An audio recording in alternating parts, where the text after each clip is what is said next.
Ngayong araw nga pala mga guys, ito nga pala yung kaganapan sa pagsalubong namin ng 2025. Umili ko! Lupit!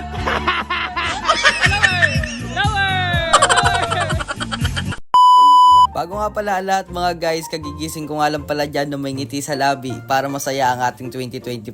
Pagkagising ko nga mga guys, kasi dito na ako natulog sa lola ko, andito na nga din pala yung mga tito ko, tita ko, pinsan ko, mga lola ko at aming buong pamilya. Bakwento ko nga lang pala sa inyo mga guys, tuwing January 1 nga pala, dito nga pala kami nag-New Year sa lola namin. At sa mga nagtatanong nga pala sa comment section mga guys, kung bakit di daw ako nag-upload kung ano daw ba'y pangyayari ko sa New Year, eto na nga pala yun guys, na late lang ng onte. Nung nabubuhay pa kasi yung lolo namin, dito na talaga namin sineselebrate yung New Year para sama-sama kami buong pamilya. Mas masarap kasi sama-sama yung buong pamilya, lalo na kung sasalubungin natin yung bagong taon. At maraming salamat nga din pala sa mga sumusuporta sa akin dyan, mga kaibigan ko, pamilya ko at sa mga followers ko. Samahan nyo nga din pala ako ngayon 2025. Dumating na nga din pala sila kuya, medyo na late nga lang sila ng onte. Tapos etong aling maliit na to, takbo agad para makapaglaro. Yung kinakain nga pala ng pinsa ko, muntik na nga pala malaglag, buti na lang nasa punga pala niya. Sabi nga pala ng mga tito ko dyan, magpapalaro nga daw sila ng paspalayo at iba't ibang klaseng laro. Nagre-request kasi yung mga bata na gusto daw nila maglaro. Loko ko pa nga yung mga bata dyan, nasabi ko yung laro na dapat nating gawin ay yung habulan dito sa bukid. Buwan na nga din si Papa Joey ng panghampas sa palayok, tapos si Brianna nga yung unang sasalang. Ito nga palang bata na to, isang hampas nga lang pala niya, napalo niya agad yung palayok. Kaya ito yung mga bata at yung mga iba kong pinsan nakikiagaw na rin kasi marami nga palang perang nilagay dyan, tigi 1,000. Nagpalaro nga pala dyan mga guys si Tito Apple, shoutout nga pala kay Tito Apple. At dito mga guys, sumunod nga pala yung isa kong pamangkin na si Axel. Pinaikot ko nga pala ng 1,007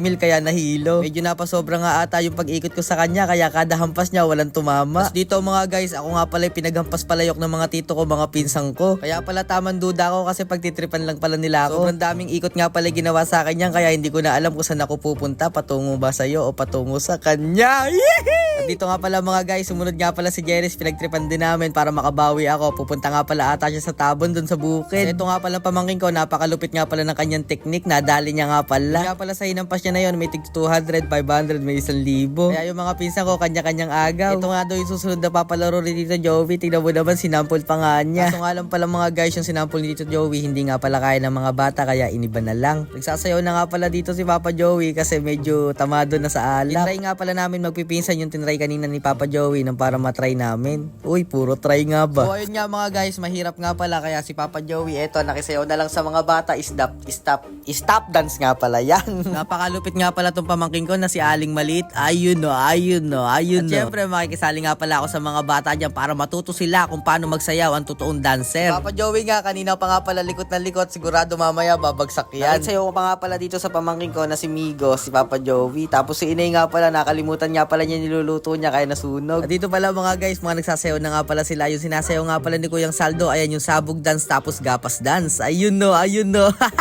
At syempre para makompleto yung New Year namin, nagpaputok na nga pala si Kuya Saldo ng kwitis dyan. Hindi kasi kompleto yung New Year kapag hindi nagpapaputok. Ayun na! O syempre, nagtry nga din pala ako magpaputok, tinabanan ko, nag-angas ako, tapos ayun, muntik na nga pala ako maputukan. At ito nga pala guys, yung sinasabi ko sa inyo kanina na si Papa Joey na sobrang likot. Kaya pala bigla siyang nawala kasi nang mahinga at sobrang lasing na nga pala. Sinundo nga pala namin ni Kuya Brian kasi magpipicture kami ng sama-sama. Ayun nga pala yung asawa ni Papa Joey, si Mama Lani. Sobrang sweet nga pala mga guys kasi binibihisan pa, tapos nakita ng pinsan ko na bukas yung zipper kaya sinara. At ito na nga pala mga guys, yung kasiyahan naming magtitito, magpipinsan. Ito, nagsasayawan na nga pala kami, panoorin nyo. Kacha!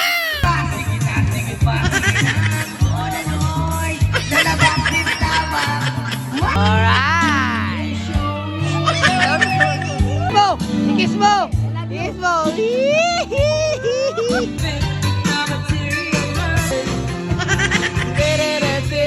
Wala! Kumanta! Hinagin! Patay! May nilulap ako! Patay!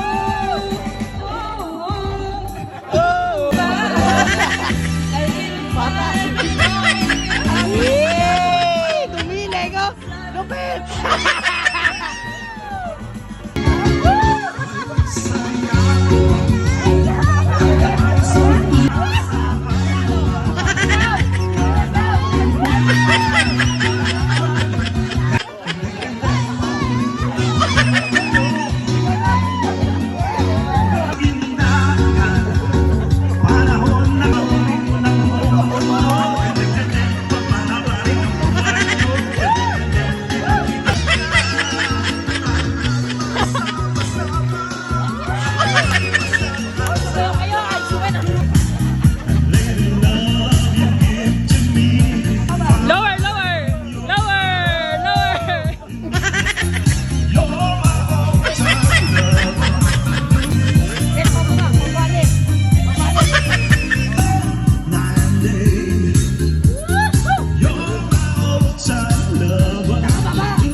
pagkatapos nga pala ng kasiyahan na yun mga guys, magpapaulan nga pala ako.